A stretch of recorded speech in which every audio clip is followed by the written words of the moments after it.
This first look is actually a FOIL problem. You guys should be pretty decent at FOIL at the moment, so it shouldn't be anything super new for us. So let's walk through this one together. We'll talk about it, and then I'll give you one to practice on your own. Bless you. All right. Now we're squared away.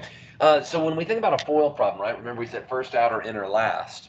So when I multiply the first times the first here, it's a legit multiplication that I can do because they're both cubed roots, okay?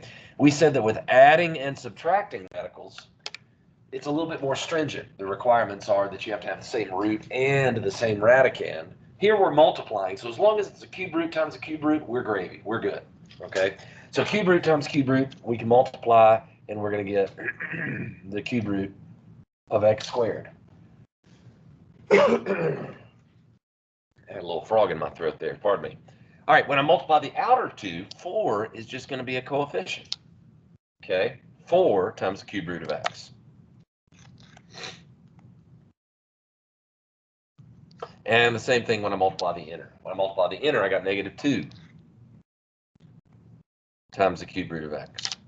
And then when I multiply the last times the last, obviously, that's going to be -8. Now, what I want you to notice again, like I said a moment ago, is that we can add the outer and the inner in this case because they both have the same root and the same radicand, okay? So between the FOIL that we just did, there's F, there's O, there's I, and there's L, right? Between the FOIL, as usual, the OA goes together, okay? We can combine those. The first term just is cube root of x squared. Can't do anything with it. But I add the coefficients, +4, -2. We'll get up a +2 cube root of x.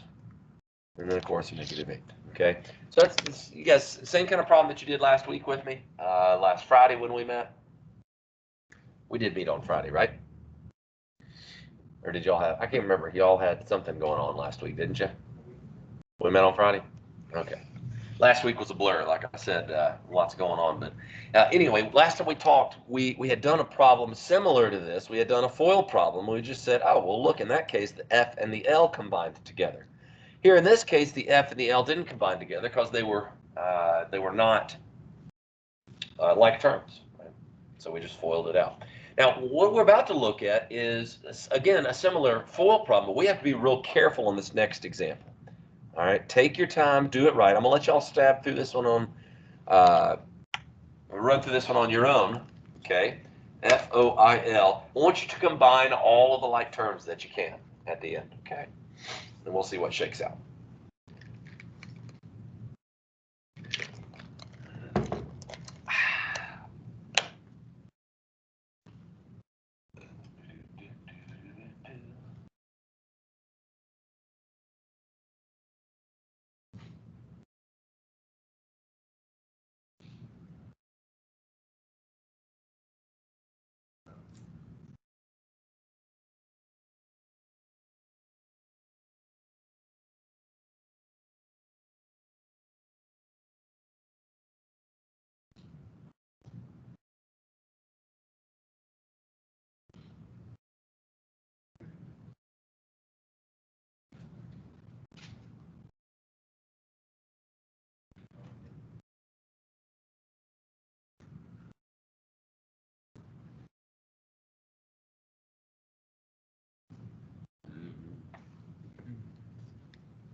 Now, it bears reminding that you guys can always multiply radicals together as long as the index is the same. You can multiply square root times square root.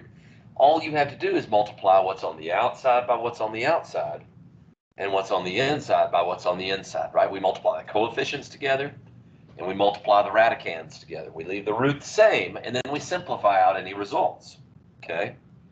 So keep that in mind. Alex Cano, can you help me do the first term times the first term? So like 3 square root of 2 times 1 square root of 2. What are we going to get as a result? Absolutely right. If you didn't hear him, he said 3 times the square root of 4. Now take it a little further and simplify it for me. What's the square root of 4? And therefore 3 times 2 would be fabulous. So I like how he, and I was telling my freshman this yesterday, I like how he took it step by step, didn't try to do too much at once, right? Sometimes if I do too much at once, I'm going to screw it all up. So he said, okay, that's 3 times 1, which is 3. Square root of 2 times square root of 2 is the square root of 4. And then that's going to be 3 times 2, which is 6. Okay? Easy peasy once you take your time and do it right. Ben, how about the outer 2?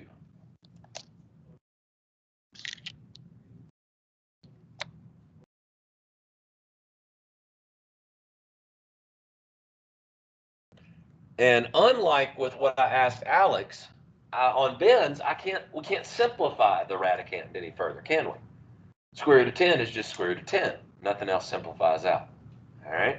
Drew, you want to do the inner, please? Do those inner 2. And mind your signage, by the way.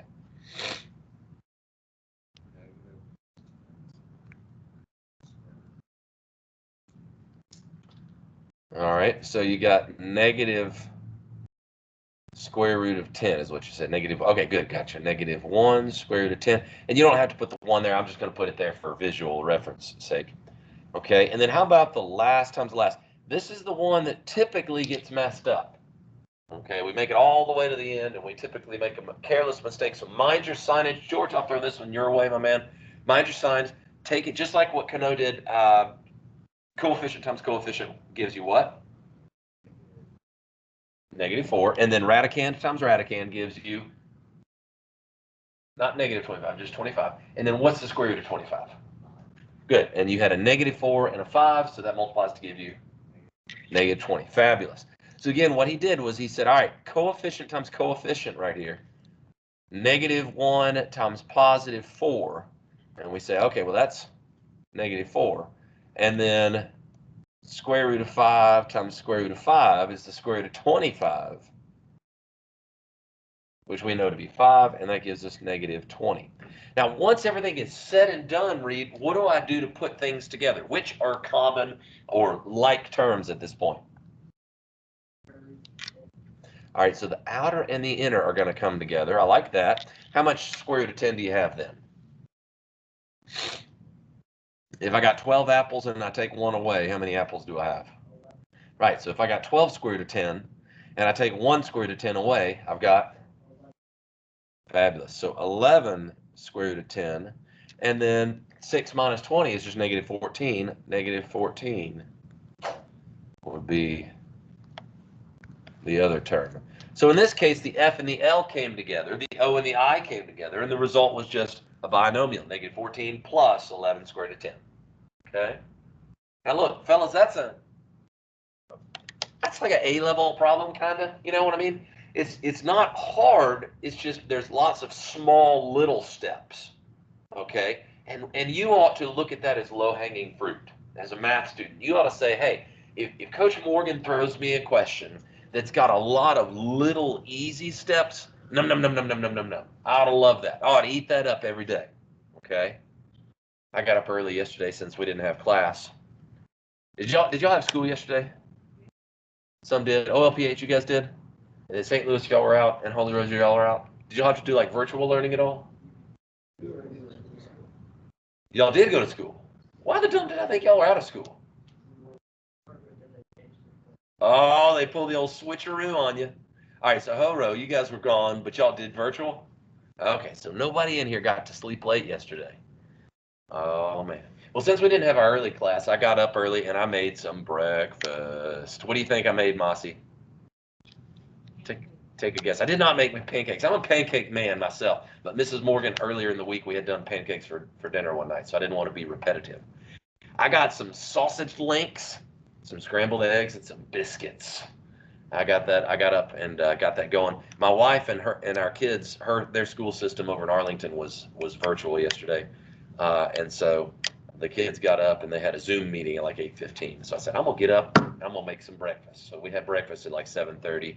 It was fabulous, Jake. It's fabulous. It's a great way to start the day. Are y'all breakfast eaters? Joey, not so much, sort of, kind of. Well, I tell you what, a good way to start the day. My point about this one, fellas, remember, is that if I've got some small little teeny tiny steps, just take your time, do it right, don't rush it. Now, We look, let's shift on into example 7. We look at our next example, and this is the standing offer that I make students in my 8th grade early morning math class, that if you mess this up, it'll earn you a swift kick in the gonads. All right? Yeah, right there. Okay? Because the mistake that we oftentimes make on this, check this out. Students oftentimes think A plus B quantity squared equals A squared plus B squared. Wrong. I can't just square the first term, square the last term. What is a binomial squared? It's a binomial times itself. And Jack McBee, what kind of problem is when we multiply a binomial times a binomial? What do we do there? What's that acronym we just got through talking about? Yeah, it's a FOIL problem. FOIL all the way. So if you look at this kind of problem, look at example 7 part A. If you look at this and you don't see it as a FOIL problem, then we got issues. Okay? Because what this is this is 2 plus radical 3 times 2 plus radical 3. Now, are there shortcuts that we can take for a problem like this? Absolutely. But the shortcut we will not take is we will not just simply square the 2 and square the radical 3. Okay? You better not do that. We've also got the outer and the inner 2 to think about. So the first times first is 4. That's easy. Last times last is 3. That's easy. Okay? Square root of 3 times square root of 3 is 3. Because that's square root of 9, right? So the F and the L both come together here, as usual. F, L, when we're dealing with radical terms. Let me ask Mr. Jacobs to do the outer and the inner both. Can you do both of them at the same time? Do the outer 2 and the inner 2, and what are we going to get?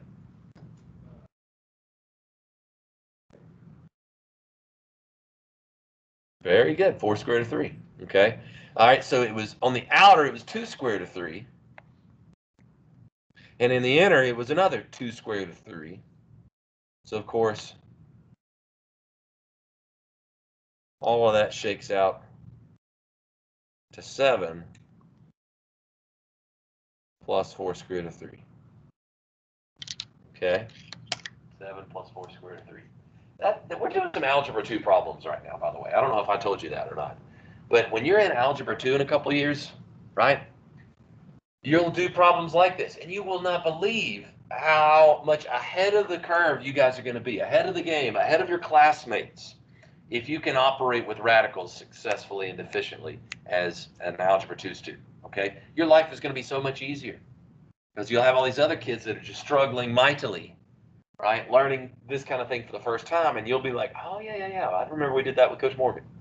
Now, you might forget a little bit of it because you're going to be learning a lot more in the meantime, right? But look, this is just a simple FOIL problem. Don't fall into that trap up there in red. Don't fall into that temptation to just square the first term, square the last term. Okay? All right, you guys do part B with me here on your own. Do part B on your own. We got 4 minus 2 radical 5 quantity squared.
All right, Quentin, F.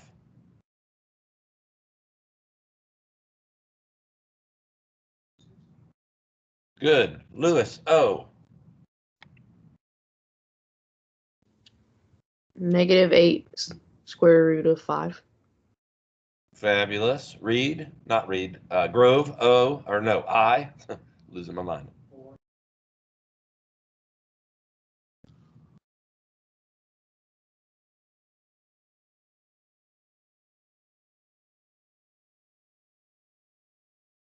Try again. 4 times -2 squared of 5.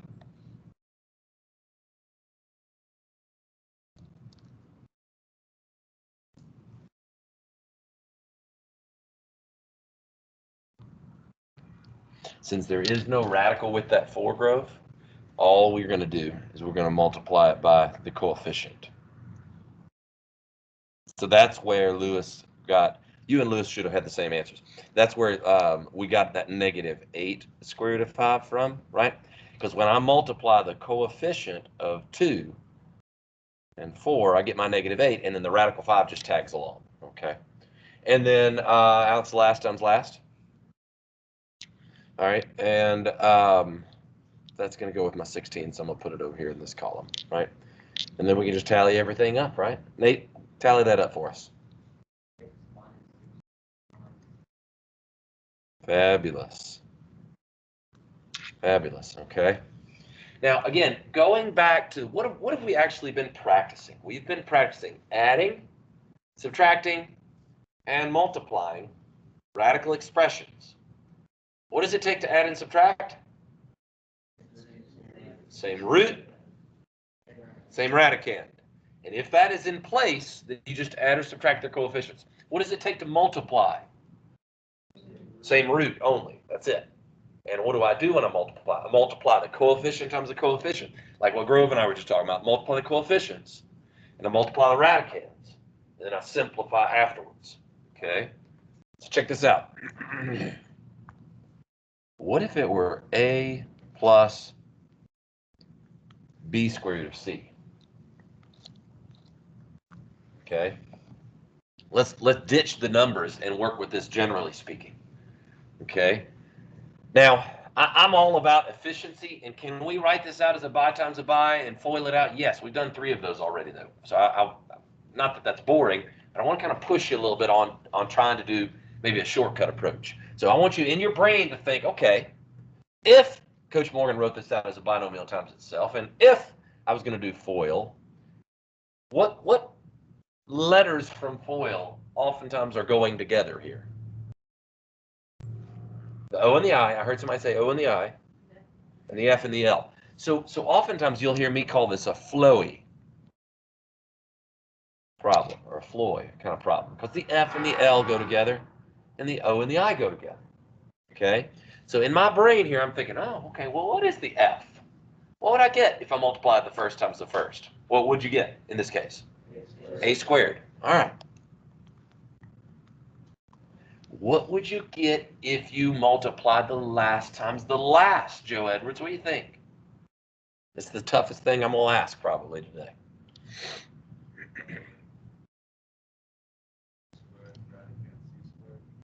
All right, so B squared times the square root of C squared. And square root of C squared in this case is just going to be absolute value of C. Absolute value of C. So we would end up with the L being B squared absolute value of C. Okay? All right. What about the outer? Can you visualize what the outer would be?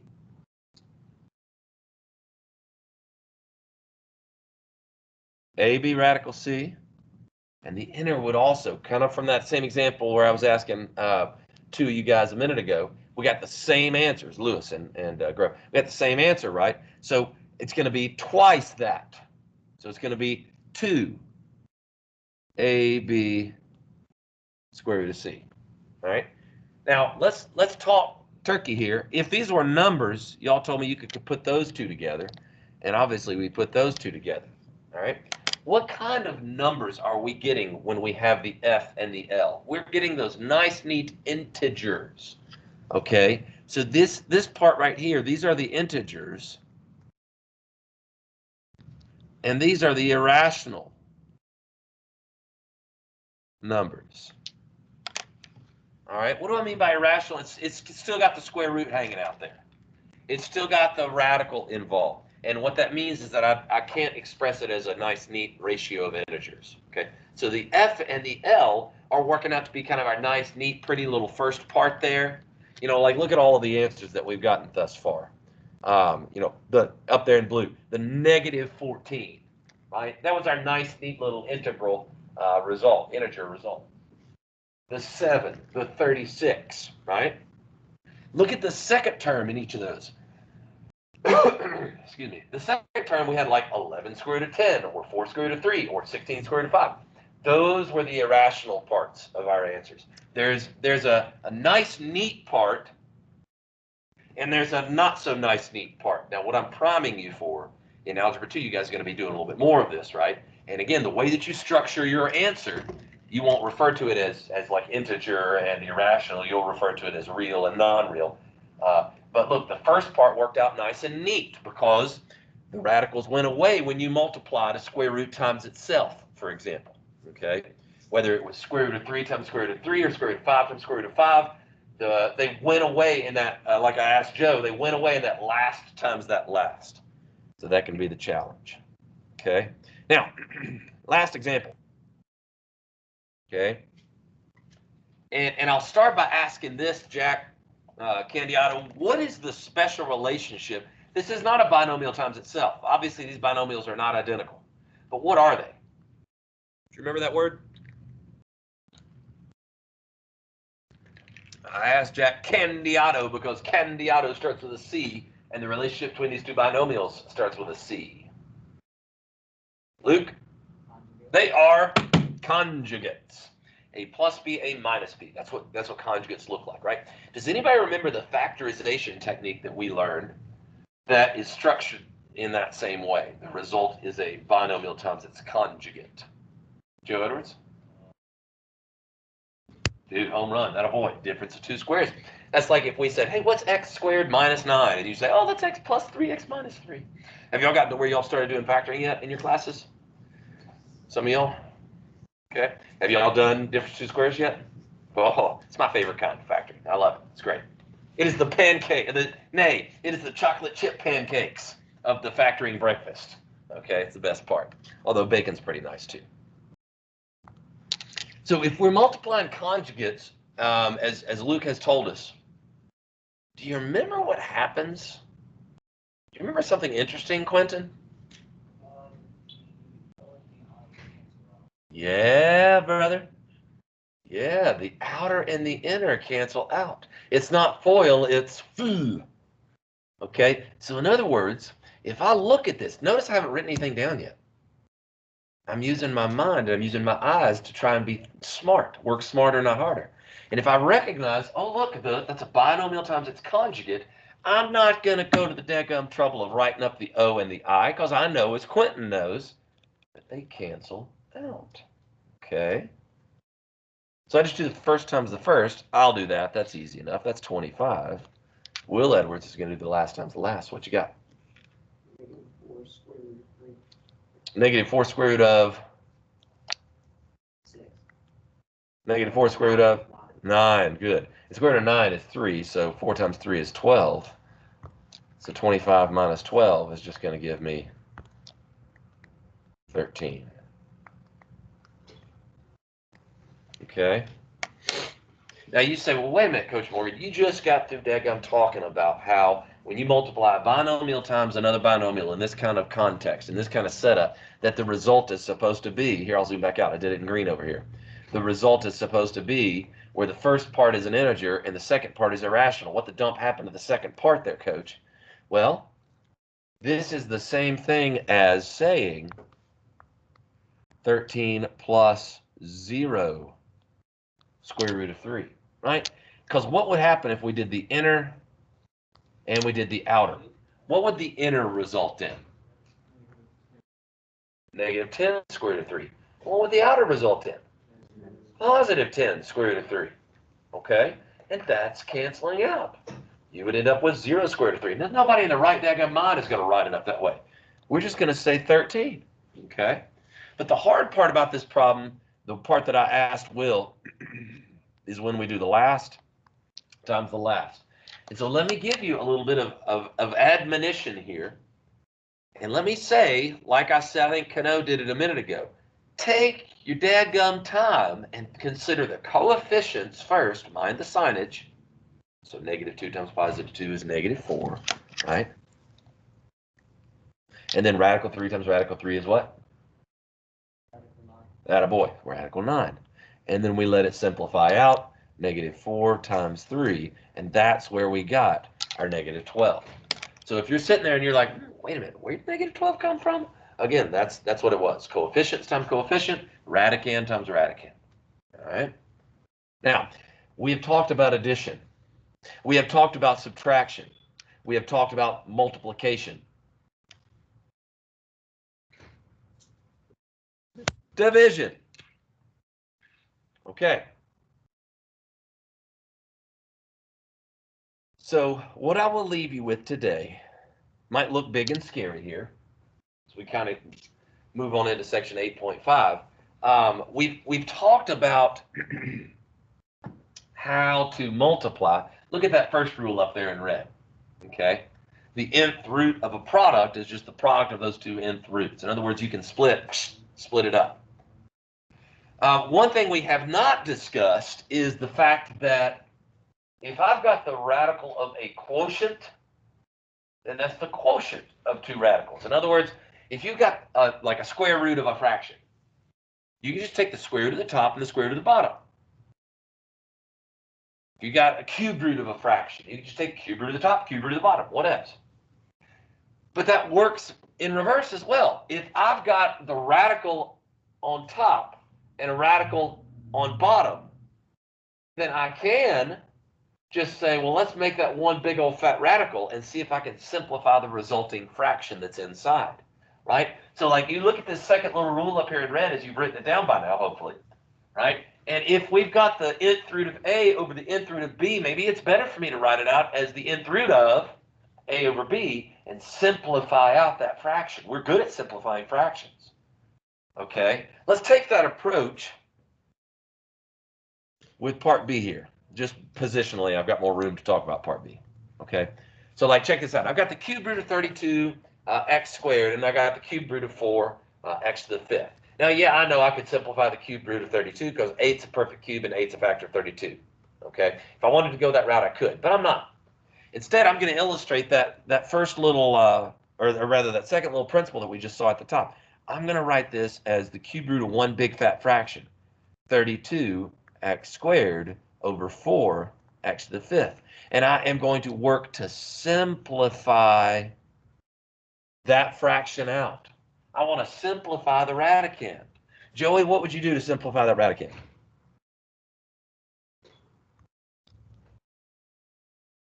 What goes into 32 that also goes into 4? Good. So in other words, we could scratch out, we could say, all right, well, 4 goes into 32 8 times. Okay, Paul, what else cancels out?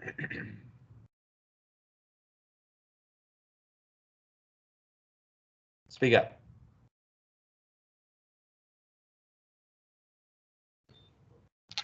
Common factors on the top and on the bottom.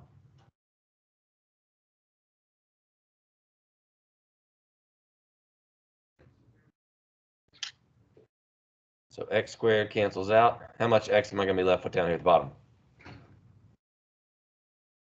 Bro, there were 5 x's on the bottom, and there were 2 x's on the top. So we canceled 2 on the top, and we canceled 2 on the bottom. So how many are left? Attaboy, x cubed. All right, fabulous. So let's take stock. What do we got? All right, cube root of 8 on top and x cubed on the bottom. Fabulous. Okay, good. So we simplified out our fraction. Okay.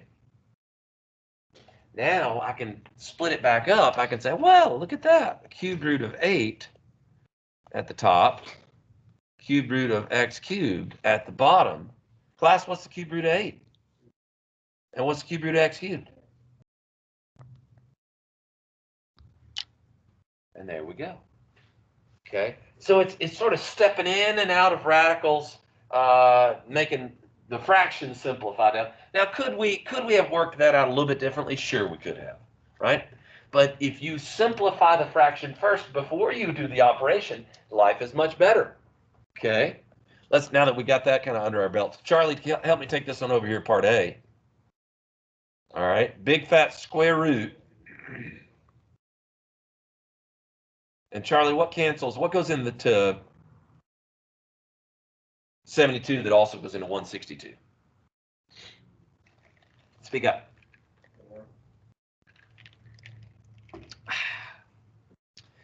All right, so how many times does 4 go into 72?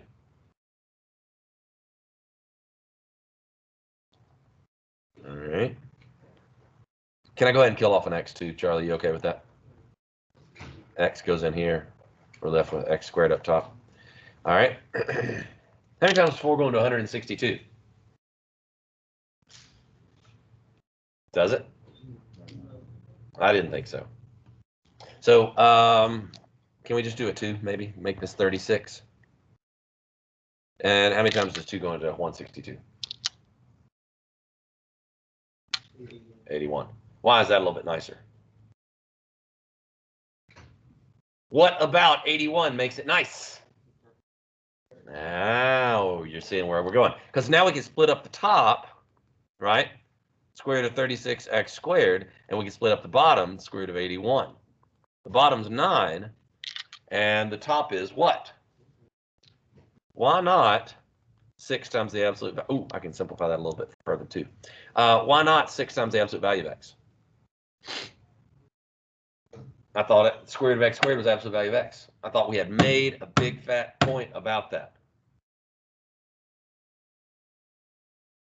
Well, if this had been the only time that square root of x squared had showed up in the problem, if this had only been the only time that x was in the radicand, then we would need absolute value of x. The reason that we don't is because x is over here chilling out as part of the radicand of a square root, and you're not allowed to take the square root of a negative number. We take the square roots of positives until the daggum cows come home, but we're not allowed to take the square root of a negative. So x, by definition, is already like prefab set as a non-negative number. Hence, I don't need absolute value signs. We're almost out of time. Woo. Can y'all simplify the 6x over 9 now? What do you get? 2x over 3, or 2/3 x, and that's all she wrote. Hey, we'll pick up with more of this on in a video on Thursday. We will not meet Thursday. I got senior retreat, so I'm still working. So I will not see you guys on Thursday, but I'll have a little video posted for you, and I'll see you again in person on Friday. Live Jesus in our hearts. All right, fellas, thank y'all so much for a great class. Have a wonderful day.